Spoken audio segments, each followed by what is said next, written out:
जुबैर अपने rough tough से हुलिये में सोफे पर एक टांग फोल्ड किए गोद में लैपटॉप लिए बैठा था। सामने एक फाइल खुली हुई थी जिस पर वो हर थोड़ी देर बाद नजर डाल रहा था। चेहरे पर संजीदगी सजाए वो काम में मशरूफ था। सिल्की बाल लापरवाही से पेशानी पर बिखरे थे, जिनको फ्रेश होने के बाद संवारने की जहमत नहीं की गई थी।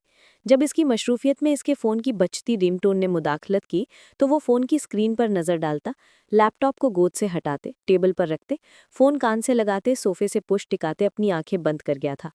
वो काफ़ी देर से एक ही अंदाज में बैठा काम कर रहा था, इसीलिए वो थकावट महसूस करने लगा था। हाँ बोल, कैसे फ़ोन किया? फ़ोन कॉल पर जुबैर का दोस्त अरसल था, जो कि उसके बिजनेस में उसका पार्टनर भी था। यार, वो मैंने तुझसे पुरानी इंडस्ट्री की फाइल के बारे में पूछना था, कहाँ तक पहुंचा काम? अर्ज के बात पर जुबैर ने एक बार आंखें खोलते फासले पर पड़ी फाइल को देखा था। हाँ, इसी पर काम कर रहा हूँ, सुबह तक मुकम्मल हो जाएगी। जुबैर ने अपनी उंगलियों से अपनी आंखों को दबाते कहा था। गुड। वैसे क्या बात है, कुछ थके थके लग रहे हो। मैंने तो कहा था कि हम मिलके काम कर लेते हैं, मगर तुम माने ही नहीं। अरसल इसका बहुत करीबी दोस्त था, इसीलिए उसे देखे बगैर वो जान गया था कि वो थका हुआ है। नहीं यार, तुम मुझे जानते हो, मैं अपने काम से कभी नहीं थकता। मेरे अंदर थकन तो किसी और बात की है।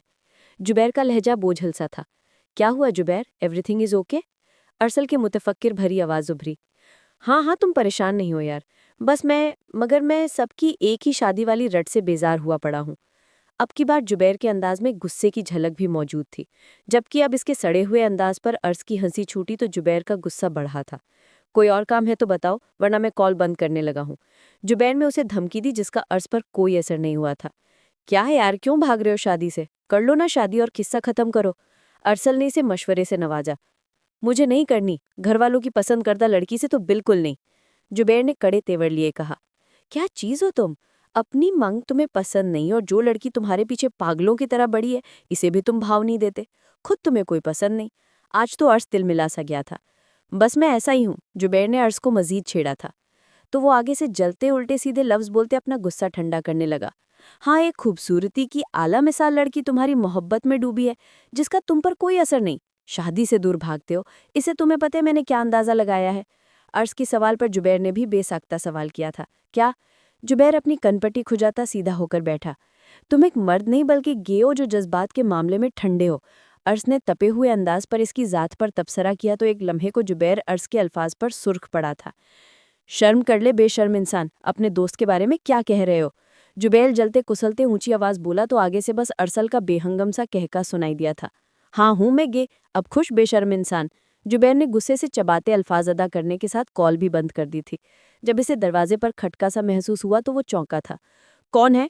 जुबैर की भारी बुलंद आवाज पर थोड़ा सा दरवाजा खुलते अब का चेहरा नमूदार हुआ था। तुम कब से खड़ी थी यहाँ? जुबैर ने मशकूक लहजे में पूछा तो वो बुरी तरह गड़बड़ाते नफ़ी में सर हिलाने लगी। नहीं नहीं, मैं तो बस आपको डिनर के लिए कहने आई थी। वो लड़खड़ाते लहजे में बोलती वहां से भाग गई थी। बेवकूफ़ लड़की।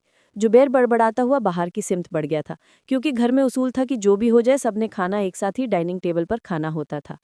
रात का खाना खाते हुए अब्श बहुत बेचैन सी थी और बार बार की अखियों से हर थोड़ी देर बाद जुबैर की तरफ देख रही थी, और इसकी ये ज़रा सी नज़र भी जुबैर महसूस कर गया था। इसीलिए अब की बार अब्श के देखने पर जुबैर ने इसे घूरा तो वो सटपटाती हुई अपने खाने की तरफ मुतवज्जह हुई थी। दूसरी तरफ आज जुबैर को अब्श की हरकतें इसकी तरफ से मशकूक करने लगी थी। इसका माथा ठनका था, मगर वो चाहकर भी सबके पीछे की वजह तक नहीं पहुंच पाया था। खाना खाते अब्श अपने कमरे की तरफ भागी थी, और अब वो अपने नाखून सबाती कमरे में इधर से उधर चक्कर काट रही थी, जैसे न जाने कितने बड़े मसले का शिकार हो। किसे बताऊं ताकि मेरे दिमाग पर बना बोझ तो हल्का हो? वो खुद से मुखातिब होती जोर शोर से सोचने में मगन थी, जब इसके ताया की बेटी फिजा कमरे में दाखिल हुई थी। फिजा, इधर आओ जल्दी, तुम्हें एक बात बताऊं। फिजा और अब्श तकरीबन हम उम्र होने की वजह से एक क्लास में थी, तो फिजा पढ़ने के इरादे से इसके कमरे में आई थी। क्या बात है? वो नोट्स बेड पर रखते खुद भी बेड पर गिरने के अंदाज में बैठी थी। वो, तुम लोगों को मालूम है जुबैर लाला गे हैं, इसीलिए तो वो शादी से इनकार कर रहे हैं। मैंने खुद इन्हें फोन पर बात करते सुना है। अब्श बड़ी राजदारी से फिजा को बता रही थी। फिजा ने आंखें फैलाए अब्श की सूरत देखी थी। तुम पागल हो गई हो अब्श, ये कैसी बातें कर रही हो? फिजा ने जोर से अपना सर नफी में हिलाते अब्श को बोला तो वो भी जवाबन उसे आंखें दिखाने लगी। मैंने ये बातें खुद जुबैर लाला अपने मुंह से कर रहे थे, मैं वही कह रही हूँ, तुम्हें यकीन करना तो करो। अब्श मुंह बिगाड़कर बोलती हुई खुद भी अपनी किताबों की तरफ बढ़ी थी। चेहरे पर नाराजगी की झलक थी, जिसकी वजह फिजा का इस पर यकीन ना करना था। मगर वो नहीं जानती थी कि वो अपनी बेवकूफ़ी में कितनी बड़ी गलती कर चुकी थी, क्योंकि अब ये बात यहीं तक महदूद नहीं रही थी। फिजा की बड़ी बहन इफ्रा से जुबैर की बात पक्की हो चुकी थी। अब घरवाले बहुत जल्द इनकी शादी का इरादा रखते थे, मगर जुबैर था कि मान ही नहीं रहा था। मगर अब जुबैर के बारे में ये सब जानकर फिजा किसी सूरत अपनी बड़ी बहन की जिंदगी बर्बाद नहीं होने दे सकती थी। वो सकते के आलम में बैठी आज कुछ पढ़ भी नहीं पा रही थी। उसे जल्द अज जल्द अपनी बहन को ये बात बताना थी। और फिर ये बात अब्श के कमरे से निकलती पूरे घर में फैलती चली गई थी। जो भी ये सुनता हैरानगी के समंदर में गर्क हो जाता था। और जब ये बात वापस जुबैर के कानों तक पहुंची बहुत देर हो चुकी थी। जुबैर का गुस्से के मारे बुरा हाल था। वो नहीं जानता था कि इसके मजाक में कही बात इस तरह से पूरे खानदान के सामने शर्मिंदा करा देगी। दादा साईं ने जुबैर को मर्दाना खाने में बुलाया था। तब दादा साईं के सवालों के जवाब देते जुबैर के दिमाग में एक धमाका सा हुआ था। इसे याद आ गया था कि इसके बारे में गे होने की अफवाह फैलाने वाली कोई और नहीं बल्कि अब्श ही हो सकती है। अब्श, दादा साईं, अब्श को बुलाएं यहाँ जल्दी। जुबैर बैठे से उठ खड़ा हुआ था। वो इस वक्त ब्लैक सूट पर ब्लैक शॉल कंधों पर ओढ़े पूरा बडेरा बना खड़ा था। इसका मजबूत कद व काट इसे मजीद रोबदार बनाते थे। इसकी बात पर दादा साईं ने उलझते हुए इसकी तरफ देखा और फिर मुलाजिम के जरिए अब्श को मर्दाना खाने में आने का पैगाम भेजा था। अब्श के आने पर एक कहर भरी नजर इस पर डालता जुबैर ऊंची आवाज में बोला, दादा साईं, अब्श ये सारे फसाद की जड़ है। इसने मेरे गे होने की झूठी तशहीर की है। जुबैर मुठियां भींचे बोला तो दादा साईं तैश में आते उठे थे और अब्श के चेहरे पर जोरदार तप्पड़ मारते चिल्लाए थे, तुम गुस्ताख लड़की, तुम्हारी हिम्मत कैसे हुई मेरे पोते के बारे में ऐसी बात कहने की। दादा साईं अंगारे चबा रहे थे। अब्श थरथर कांपने लगी, आंखों से आंसू जारी हुए, मुंह से कुछ बोलना मुहाल हुआ था। जुबैर दादा साईं का इकलौता पोता था, तो वो कैसे उसकी शान में हुई गुस्ताखी माफ कर सकते थे। अब्श तो फिर इन्हें ज्यादा पसंद नहीं थी। वजह उसकी माँ थी, जिससे उसके बेटे ने अपने पसंद की शादी करते इस घर में ले आए थे। इन्होंने वक्त इन्हें कबूल तो कर लिया था, लेकिन कभी अपना दिल इनकी तरफ से साफ नहीं कर सके थे, क्योंकि वो अपने भाई की बेटी को बहू बनाना चाहते थे। और फिर ये रिश्ता खत्म होने पर उनका भाई हमेशा इन्हें भड़काता ही रहता था, जिसकी वजह से इतने सालों बाद भी अब्श और उसकी माँ इनकी आंखों में खटकती थी। अब्श किसी मुजरिम की तरह इनके आगे सर झुकाए खड़ी थी। वो रोते हुए इनसे माफी मांगने लगी जब जुबैर अपनी जगह से आगे बढ़ा था। जुबैर की आवाज वहां गूंजी थी, दादा साईं, मुझे इसकी माफी नहीं चाहिए। इसने मेरी मर्दानगी पर सवाल उठाया है। मैं इससे शादी करूंगा और वो भी इसी हफ्ते।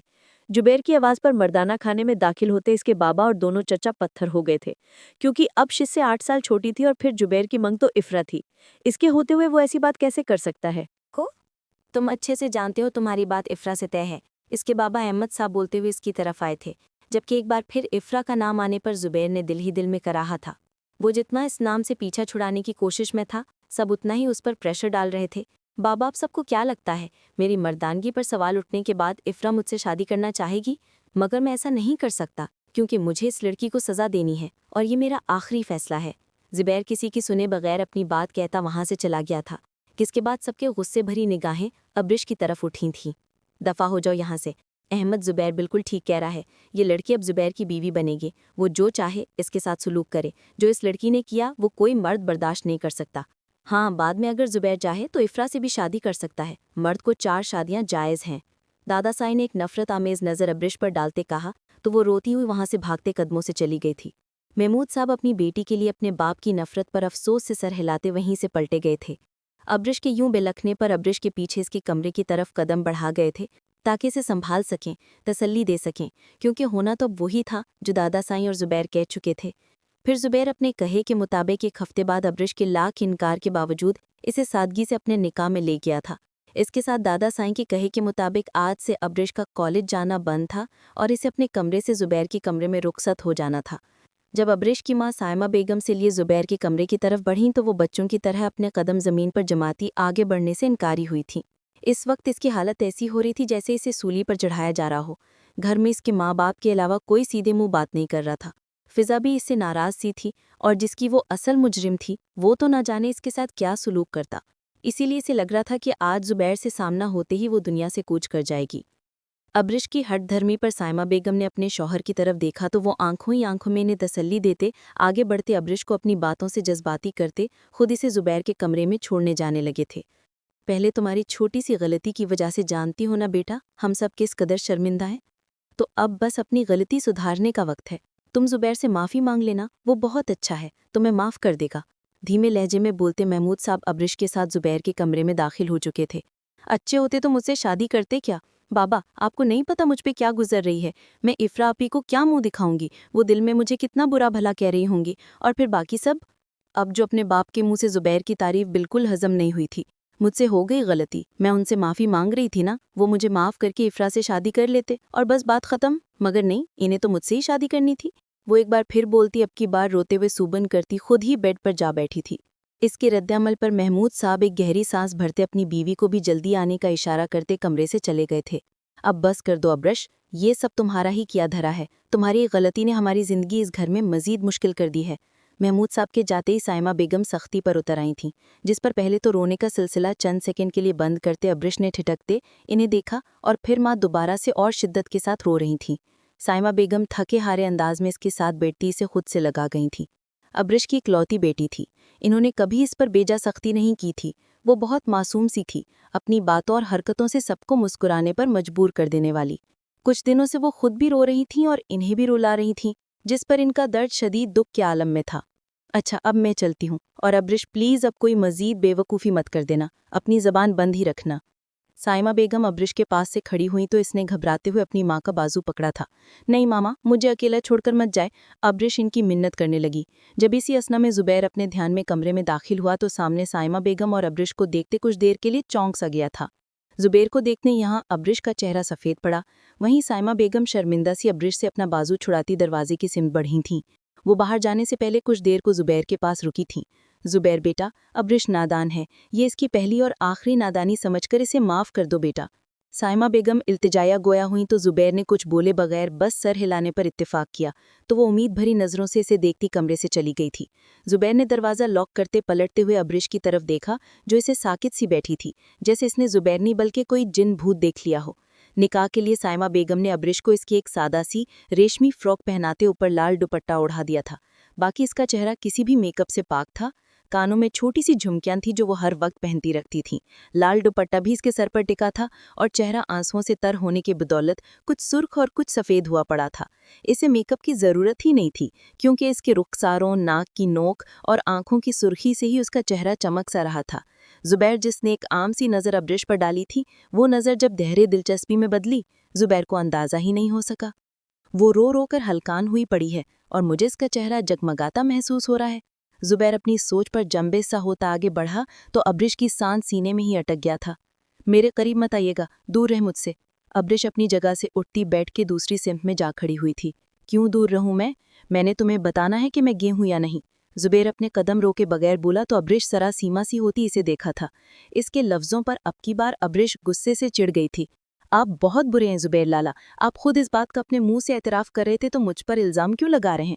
मैंने तो बस ज़रा सा फ़िज़ा को बताया था, अब्रिश ने हिचकियों से रोते कहा था, जबकि ज़ुबैर इसके मुंह से अपने लिए आज भी लाला का लफ्ज़ सुनते लब भींच कर रह गया। ये लड़की अभी कुछ देर पहले हुआ निकाह तोड़वाने के चक्करों में थी। खबरदार, जो अब मुझे लाला कहा था, निकाह हो चुका है हमारा पागल लड़की। ज़ुबैर ने इसे आंखें दिखाते घूरा। और दूसरी बात, तुम्हारा ये ज़रा सा फ़िज़ा को बताना मुझे पूरे ख़ानदान में मशहूर कर गया है। ज़ुबैर ने ज़रा से लफ्ज़ पर जोर देते उसे शर्मिंदा किया था। आई एम सॉरी, मेरी वजह से सबको आपके गे होने के बारे में पता चल गया। अब्रिश नज़रें झुकाए माफ़ी मांगते अपनी बात से ज़ुबैर को अब भौंचक्का कर गई थी। डफर पागल लड़की, मैंने सोचा था कि तुमसे नरमी बरतूंगा, मगर तुम इस लायक ही नहीं हो, तो मैं बता कर ही रहूंगा कि मैं गे हूं या नहीं। ज़ुबैर, जो कि अब्रिश के डर की वजह से कुछ फासले पर खड़ा था, अब जारहाना अंदाज में अब्रिश की तरफ आया तो अब्रिश ने चीखते भागने की कोशिश करनी चाहिए थी। वो ज़ुबैर के कुछ समझने से पहले इसके पास से गुजरती अब बेड के दूसरी साइड पर जा खड़ी हुई थी। ज़ुबैर ने हैरान होती इसकी फुर्ती देखी थी। अच्छा, मतलब आप ये नहीं हैं, ये तो अच्छी बात हुई ना, तो अब आप इफ्रा आपी से शादी कर लें। वो दोनों हाथ फिजा में बुलंद करते बोलते ज़ुबैर के गुस्से को और ज़्यादा हवा देने की वजह बनी थी। नहीं करनी है मुझे तुम्हारी इफ्रा आपी से शादी, समझी तुम? ज़ुबैर ने ऊंची आवाज़ में कहा तो वो सहम सी गई। आखिर क्यों? वो इतनी अच्छी तो है। सच में मुझे आज इनके सामने बहुत शर्मिंदगी हो रही थी। आप पर इनका हक है, मगर सिर्फ आपके गुस्से की वजह से मैं यहाँ हूँ, जबकि ये इफ्रा आपी की जगह है। वो बहुत दुखी होंगी। अब्रिश ने इफ्रा की शान में कसीदे बढ़ते आखिर में अफसुर्दगी से कहा तो ज़ुबैर ने ज़ोर से सर झटका था। एक वही तो आज दिल से खुश हो, यकीनन मुझे पता है। ज़ुबैर बड़बड़ाया तो अब्रिश ने गौर से इसे सुनने की कोशिश की थी। फिर दोबारा बड़ी बनती वो इसे समझाने की कोशिश करने लगी। देखें, आपको कुछ दिन बाद मैं भी तो इनसे शादी करनी है, तो कल या परसों क्यों नहीं, मैं आपसे माफ़ी मांग लेती हूँ और मुझे अपने कमरे में जाने दें और हमारा मामला इधर ही ख़त्म। अब्रिश बड़ी चालाकमन होशियार से काम ले रही थी। तुमसे किसने कहा कि मैं अब इफ्रा से शादी करूंगा? ज़ुबैर आईब्रोज काए संजीदगी से पूछने लगा तो अब्रिश ने झट दादा साईं का नाम लिया था। दादा साईं का नाम सुनते ज़ुबैर के माथे के बलों में इजाफा हुआ था। यानी मैंने जो अब्रिश से निकाह करते इफ्रा से जान छुड़ाने की कोशिश की है वो रायगा चली जाएगी? नहीं, मैं ऐसा नहीं होने दूंगा। जुबैर फिर से बड़बड़ाया। तो अब्रिश ने नाक सुकड़ते इसे देखा था जो खुद से बातें कर रहा था। तो फिर क्या सोचा आपने? मैं जाऊं अपने कमरे में? अब्रिश के सवाल पर जुबैर चौंका और फिर उसे घूरते हुए अलमारी की तरफ पलटा था। कहीं नहीं जा रही तुम, यहीं इसी कमरे में रहोगी। तो अब जुबैर की बात पर अब्रिश को फिर से रोने का दौरा पड़ा था। आप बहुत बुरे हैं, मेरे साथ इफ्रा आपी पर भी जुल्म कर रहे हैं, वो हिचकियां भरती बोली। तो इसके मुंह से फिर से इफ्रा का नाम सुनते वो अलमारी को बगैर बंद किए सख्त एवर लिए अब्रिश की तरफ आया और इसे संभलने का मौका दिए बगैर इसका बाजू पकड़े बेड की तरफ धकेला तो वो चीखते हुए बेड पर गिरी थी। जुबैर का इसका रुख अपनी तरफ सिमत करते गुस्से से बोला, इफ्रा, इफ्रा खबरदार जो अब इफ्रा का नाम तुम्हारी जुबान पर आया तो। जुबैर इसके सर के दाएं बाएं अपने हाथ टिकाता खड़े खड़े ही इस पर झुकता बोला। तो अब्रिश का वजूद साख्त सा पड़ने लगा था। वो भटी भटी आंखों से जुबैर को अपने इतने नज़दीक देख रही थी। पीछे हो, अब्रिश ने झटपटाते जुबैर को कंधों से पकड़े पीछे करना चाहा था, लेकिन अपने इस अमल से इसके खुद को 14 तबक रोशन हो गए जब जुबैर को खुद से दूर करने के चक्रों में जुबैर के बेड पर रखे हाथों का तवाजुन बिगड़ा और वो अपने पूरे वजन समेत इसके ऊपर आ गिरा था। अब्रिश को लगा वो अगली सांस नहीं ले सकेगी। इस अफ्ताद पर कुछ देर के लिए वो दोनों फ्रीज हुए थे। अब्रिश ने होश में आते जर्द रोह आवाज में चीखते जुबैर के कानों के पर्दे फाड़ने लगी। तो जुबैर ने बरवक्त इसके लबों पर अपनी हथेली जमाई इस पर अपनी नज़रें टिकाई थीं। अब्रिश ने अपने दोनों हाथों से इसका हाथ अपने चेहरे से हटाना चाहा जब जुबैर इसके दोनों हाथों को अपने एक हाथ में काबू कर गया था। तो फिर अब्रिश ने अपना चेहरा इधर उधर करते इसका हाथ हटाना चाहा क्योंकि इसका सांस बंद हो रहा था। जुबैर इसकी भरपूर मज़ाहमत पर अपना हाथ पीछे कर ही गया था, लेकिन इससे फासले पर होने की जहमत नहीं की थी। दूर दूर हो मुझसे, अब्रिश के हलक से बमुश्किल आवाज़ निकली थी। दूर ही था, तुमने खुद अपने नज़दीक करते सारी दूरियां मिटाई हैं। जुबैर गंभीर से लहजे में बोलता इसके गाल को उंगलियों के पोरों से छूने लगा। अब्रिश की आंखों में आंसू चमके थे। जुबैर का दिल इन खूबसूरत लम्हों के बहकावे में आने लगा था। अब्रिश की खूबसूरती और इस खूबसूरती पर मिल्कियत का एहसास जुबैर को बहुत शिद्दत से हुआ था। जुबैर ला, अब्रिश की जान मुश्किल से फंसी थी। इसने जैसे ही जुबैर के नाम के बाद हस्बे आदत अगला लफ्ज़ बोलना चाहा, वो छट इसके होठों पर अपनी अंगुश्ते शहादत रखते इसे चुप करवा गया था। मना किया है ना अभी? समझ नहीं आ रही बात कि अब हम यहाँ बीवी बन चुके हैं और अब मुझे लग रहा है तुम्हें इस बात का एहसास दिला देना ही चाहिए कि अब इतने करीब आकर दूर होना बहुत मुश्किल है। जब एक अटूट रिश्ते में बन चुके हैं तो इस रिश्ते में मज़ीद मोहब्बत भरे रंग भर लेने चाहिए। जुबैर की बहकती आवाज़ मखमूर भरी नज़रें अब्रिश की सारी मज़ाहमत ख़त्म कर गई थीं।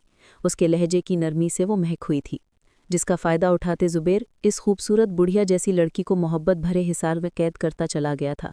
वो जो कुछ दिन पहले तक शादी नाम से बेजार था, अब्रिश को अपनी ज़िंदगी में शामिल करते अपने रिश्ते को खूबसूरती से आगे बढ़ाते अपनी ज़िंदगी का एक नया बाब शुरू कर गया था।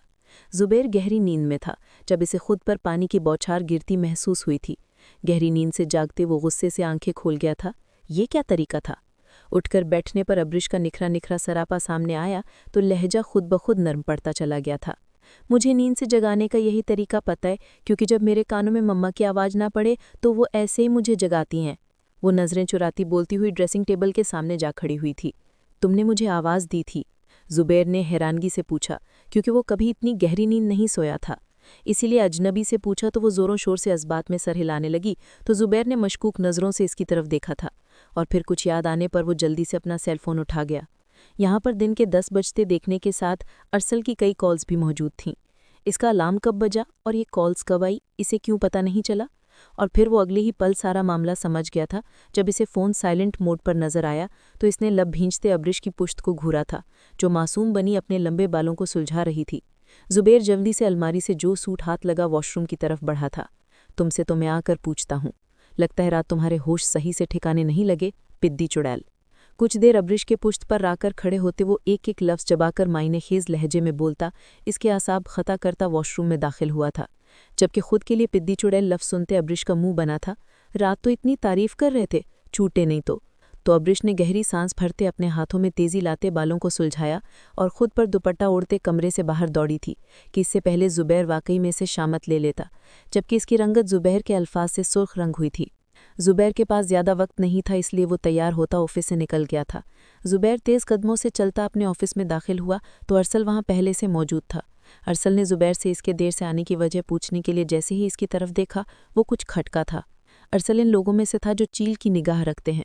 खैरियत, तुम आज इतनी देर से ऑफिस आए? आंखें भी कुछ सुर्ख सी हैं। रात जागते रहे हो क्या?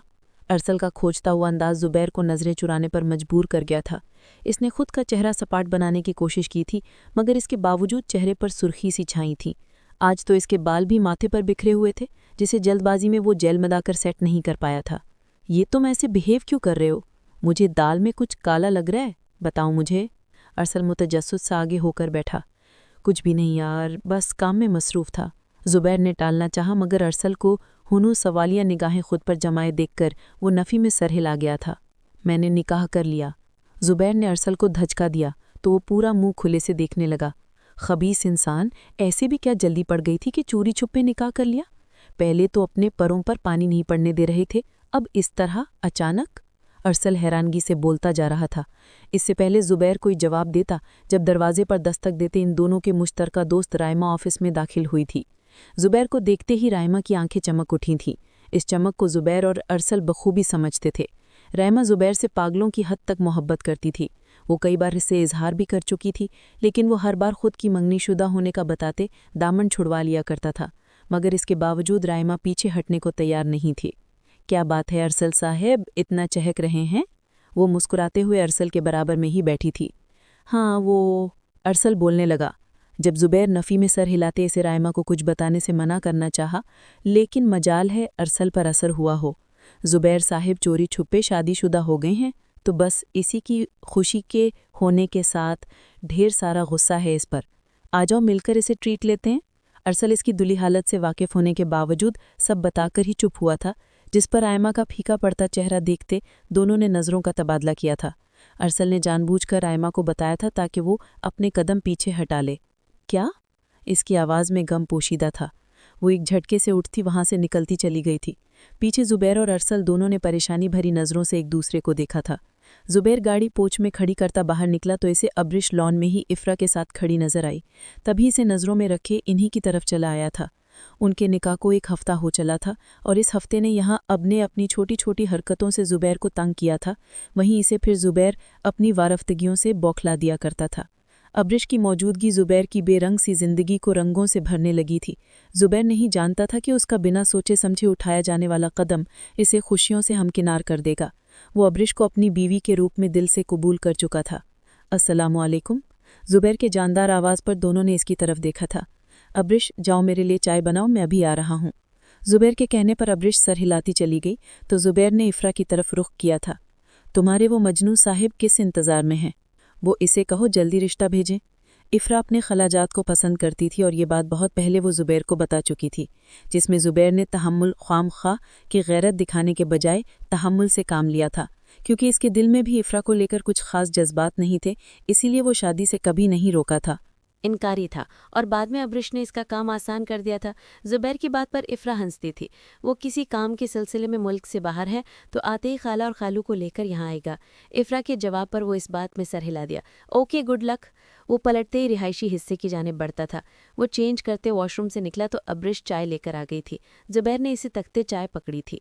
वो इससे बचने को फिर से कमरे से निकलती, वो इसका हाथ पकड़ते इसे अपने पास बिठा गया था। सारा दिन घर में मटर गश्त करती क्यों पाई जाती हो? कॉलेज क्यों नहीं जा रही? ज़ुबैर इसे इतने दिनों से घर में देखते आँच पूछ गया था।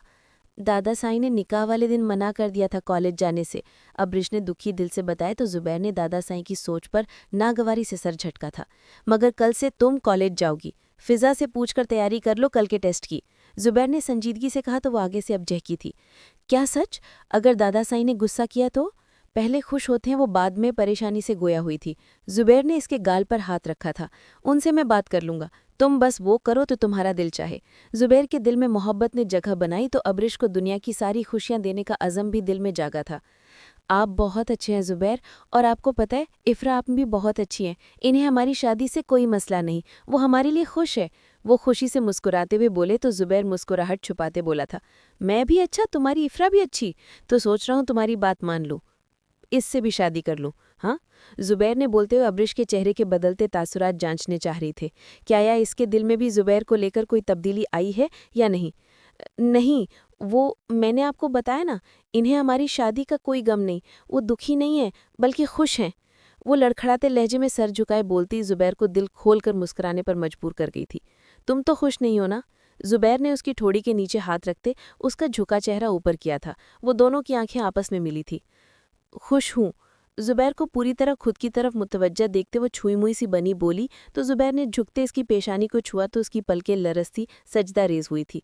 जुबैर की नज़रों की तपिश बर्दाश्त न करते वो जल्दी से इसके बाजू के गिर्द बाजू लपेटती इसके साथ चिपकी। तब जुबैर ने कहके लगाते चाय का कप होठों से लगाया था, जो कि अब ठंडी होने के करीब थी मगर फिर भी खुश जायका थी। वैसे तुम भी अच्छी और तुम्हारे हाथ की बनी ये चाय भी।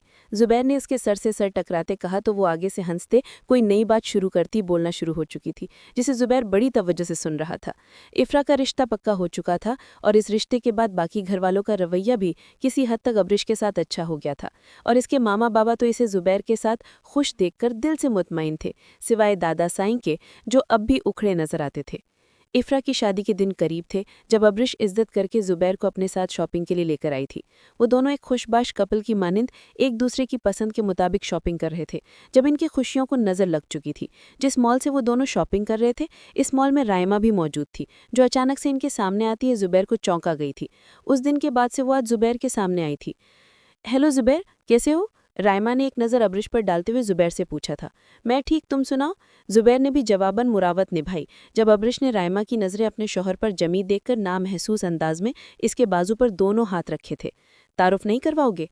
अब्रिश की इस हरकत पर राइमा ने चुपते अंदाज में कहा तो ना चाह जुबैर को अब्रिश का इससे तारुफ करवाना पड़ा था। ये अब्रिश है मेरी बीवी और अब्रिश ये मेरी दोस्त राइमा। जुबैर की बीवी लफ्ज़ पर एमा का चेहरा कुछ देर को तारीक पड़ा था, मगर वो खुद को संभालती रसम सा हेलो कहती जल्द ही आगे बढ़ गई तो अब्रिश ने नाक से कोड़ते सर झटका था। हो गई तो चले वापस? जुबैर की बात पर अब्रिश इसका बाजू छोड़ती उसके मुकाबिल आते उसे घूरने लगी तो जुबैर ने सवालिया आइब्रो चुका दी थी। ये छोटी सी लड़की अब इस तरह इस पर रोब जमा लिया करती थी। अभी सिर्फ कपड़े लिए हैं, ज्वेलरी, जूते, मेकअप, हैंडबैग सब रहता है। ताई अम्मी कह रही थी मैं इनकी बहू हूं तो सबसे अच्छा लगना है मुझे। वो आखिर में गर्दन अकड़ाए बोली तो जुबैर ने मोहब्बत से इसे देखा था। अच्छा लगकर मेरे कमज़ोर दिल पर कयामत ढाना लाजमी है क्या? जबकि मुझे तो तुम्हें शाम से हुलिये में भी इतनी अच्छी लग रही हो कि वो गंभीर लहजे में बोलते इस पर ज़रा सा झुका तो अब्रिश सुर्ख पड़ती रुख मोड़ गई थी। चुप करें और मेरे पीछे आ जाएं। वो हुक्म देती आगे बढ़ी तो जुबैर नफ़ी में सर हिलाते मुस्कुराते हुए इसके पीछे कदम बढ़ा गया था।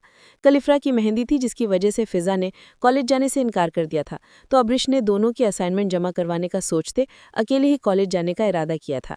ड्राइवर से इसे कॉलेज छोड़ गया और वापसी के लिए वो इसे कॉल करने वाली थी, मगर उस दिन जैसे ही वो अपने काम से फारिग हुई कॉलेज का चौकीदार उसे बुलाने आ गया कि इसका ड्राइवर बाहर आ चुका है, जिस पर अब्रिश हैरान सी होती बाहर चली आई थी कि इसने तो अभी इसे कॉल ही नहीं की थी तो वो खुद से कैसे आ गया था।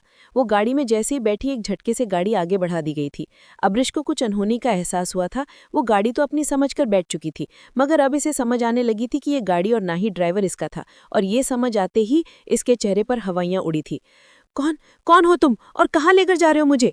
अब्रिश चीखी थी जब थोड़ा सा सुनसान सड़क आती गाड़ी रुकी और करख्त चेहरे वाले ड्राइवर पीछे पलटे। अब्रिश के कुछ समझने से पहले इसके चेहरे पर क्लोरोफॉर्म से भीगा रुमाल रख चुका था, जिससे अब्रिश का बैग फिसलता नीचे जा गिरा और वो भी बेहोश होती सीट पर ढलक सी गई थी। इसके बाद जब कुछ घंटों बाद अब्रिश को होश आया तो इसने खुद को एक लकड़ी की कुर्सी पर बंधे हुए पाया था। बाजू और टांगे बंधी हुई और मुंह पर टेप लगी हुई थी। वो अपनी इस हालत पर बेबसी के मारे रो पड़ी। दिलो दिमाग में डर और खौफ ने डेरा जमाया था। अब्रिश ने जोर जोर से अपने वजूद को हरकत देना शुरू की, लेकिन इसके नतीजे में सिवाय इसे तकलीफ के कुछ नहीं मिला था, क्योंकि रस्सी की वजह से इसकी नरम जिल्द छिलने लगी थी। इसके माँ बाप के बाद जिस तरह जुबैर ने इसे अपने सर आंखों पर बैठाकर रखा था, इसे सुई चुभने की तकलीफ भी ज्यादा महसूस होती थी। वो भी नजरें झुकाए अपनी कलाइयों को देखती फूट फूट कर रोती थी। यहाँ से खून निकलने लगा था। अब्रिश ने अपनी गर्दन इधर उधर घुमाते कुछ तलाशना चाहा, लेकिन कमरे में सिवाय काट कबाड़ के कुछ न था।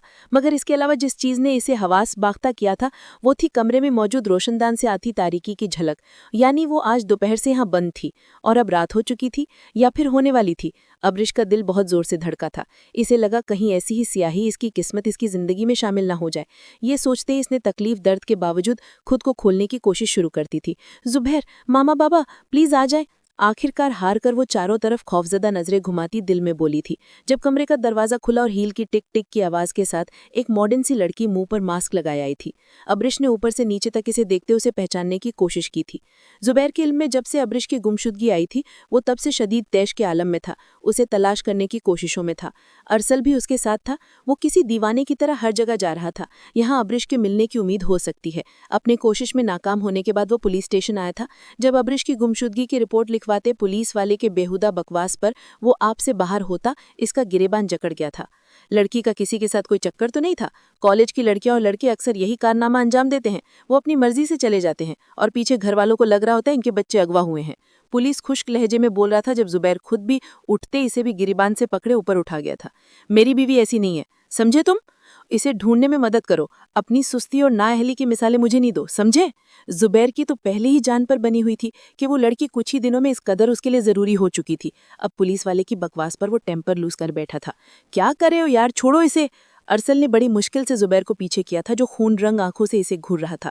इसके बाद पुलिस वाला बड़ा संभल कर बैठा, सवाल करने लगा था। कहीं कोई दुश्मनी? शादी को कितना अरसा हो गया है? इस शादी पर सब राजी थे? कहीं कोई प्यार व्यार? पुलिस वाला अपनी तफ्तीश कर रहा था जब आखिरी सवाल पर इसे फिर से जुबैर की तरफ से घूरी मिली तो वो चुप सवालिया कारनामा लेकर चुप बैठ गया था। मगर इसके बाद जब पुलिस वाले ने महिला स्टाफ के साथ जुबैर को इसके घर भेजा तो जो चीज़ उन्होंने वहां नोट की थी वो सिर्फ शक की गुंजाइश पैदा कर रही थी। वो जुबैर से कितनी ही नफरत क्यों न करती, लेकिन एक माँ के तौर पर उसने जुबैर का गिरीबान पकड़ते बेबसी से पूछा था, बताओ जवान, हमारी बच्ची कहाँ है? जुबैर ने अपने सामने रखी बुक में नजरें रखते नफी में सर हिला दिया था। बाद में हाथ पीछे कर लिए थे। बस इतना ही कहकर रुखसत हो गया कि मेरी बीवी ऐसी नहीं है जो अपनी मर्जी से गई हो। जल्द वजाहत करने लगा। मतलब कोई लड़की आपसे प्यार करती हो या फिर दूसरी तरफ कोई लड़का आपकी बीवी से मोहब्बत, वो बात तो समझ गए होंगे आप। अब से कोई और प्यार करे, जुबैर को वो तसव्वुर करना ही बुरा लगा था। इसलिए इसके चेहरे के सख्त तासुरात पर पुलिस वाले की ज़बान लड़खड़ाई थी। वो जी आजकल ये केस भी एक दो आए हैं, अपने तजर्बे की बना पर बात कह रहा हूँ। बता देंगे तो आपकी बीवी को तलाशने में आसानी होगी। पुलिस वाले ने रसान से कहा, नहीं ऐसा कुछ नहीं। जुबैर बोल रहा था जब अरसल इसकी बात काट गया। रायमा एक लड़की है जो जुबैर से मोहब्बत करती है। हमें एक बार इसे चेक कर लेना चाहिए। बाकी कॉलेज जाकर सीसीटीवी कैमरों की फुटेज देख रहे हैं, जल्दी करें। अरसल के अल्फाज पर जुबैर ने इसे घूरा था, मगर वो इन्हें लिए पुलिस स्टेशन से निकल आया था। जुबैर को रायमा अपनी दोस्त से ऐसी उम्मीद नहीं थी। वो इस पर शक नहीं कर सकता था, मगर अब अरसल के कहने पर वो चुप कर गया था। तुम्हारा दिमाग खराब है अरसल? जुबैर गुस्से से बोला। नहीं, अभी दिमाग ठीक हुआ है, क्योंकि कुछ ही दिन पहले रायमा नशे की हालत में मुझे रोड पर मिली थी। इसकी गाड़ी खराब हो गई थी तो मैंने लिफ्ट दे दी। तब वो नशे में बार बार तुम्हारा नाम लेती आल फाल बोल रही थी, तो एक बार देखने में क्या हर्ज है। अरसल की बात पर जुबैर मजीद परेशान हो गया था, और फिर जुबैर और अरसल ने पुलिस के साथ खुद भी अपनी समझबूझ इस्तेमाल करते रायमा की लोकेशन तलाश करने में कामयाब हो गए थे। सारे दिन के ख्वारी के बाद रायमा का नाम आने पर 1-1.5 घंटे में वो अब्रिश के नज़दीक पहुंच चुके थे। ये एक नई कॉलोनी में बना अलग थलग सा घर था। यहाँ घर के बाहर ही रायमा की गाड़ी मौजूद थी। इस घर के अंदर के मनाजरे में रायमा अब्रिश के मुंह पर लातादाद थप्पड़ मारती, उसे बालों से पकड़ती। इसके मुंह से टेप उतार गई तो वो अब्रिश जोरदार आवाज़ के साथ चीख पड़ी थी, और ये आवाज़ लहरों की सूरत सफ़र करती जुबैर के कानों के साथ दिल में भी अब्रिश की मौजूदगी का एहसास पैदा कर गई थी। कौन हो तुम, और मेरे साथ ऐसे क्यों कर रही हो? अब्रिश ने दर्द से निढाल होकर पूछा था। मैं तुम्हारे शौहर की आशिक। इसने मेरी मोहब्बत को सीरियस ना लेकर बहुत गलत किया है। अब मैं इसकी मोहब्बत को भी जिंदा नहीं रहने दूंगी। रहमा जुनूनी अंदाज में बोलती अब्रिश को सहमने पर मजबूर कर गई थी। जब कोई बाहर कदमों से कमरे में दाखिल होते बोला था, तुम मेरी आशिक हो तो मैं अपनी बीवी का आशिक बन चुका हूँ। जुबैर गरजदार आवाज़ में बोलता रहमा को डरा गया था, वहीं जैसे किसी ने अब्रिश में नई जिंदगी की रूह फूंक दी थी। जुबैर, वो करलाई तो जुबैर दीवानावार उसकी तरफ बढ़ा था। रहमा ने अपने पास मौजूद चाकू निकालते वार करना चाहा, लेकिन जुबैर उसे धक्का देते अब्रिश से दूर कर गया। तो वो लड़खड़ाती हुई गिरी और चाकू इसका बेचेहरा जख्मी कर गया तो वो तड़पने लगी थी, जिसकी परवाह किए बगैर जुबैर ने अब्रिश के हाथ और पांव रस्सी की कैद से आज़ाद करवाए तो वो उठती इसके वजूद का हिस्सा बनती ऊंची आवाज़ में रो रही थी। जुबैर अब्रिश को लिए कमरे से बाहर आए तो 2 लेडी पुलिस अफसर ने रहमा को गिरफ्तार कर लिया था। अरसल और जुबैर बगैर रोके वहां से निकल आए थे कि वो रहमा के धोखादही के बाद इसकी शक्ल भी नहीं देखना चाहते थे। अरसल को इसके घर ड्रॉप करने के बाद जुबैर अब्रिश को लिए घर आ गया था। यहाँ सब अब्रिश के मर जाने का शुक्र अदा कर रहे थे। अब्रिश इस वाक़े से इस कदर खौफजदा हो चुकी थी कि वो एक सेकंड के लिए भी ज़ुबैर को खुद से दूर जाने नहीं दे रही थी।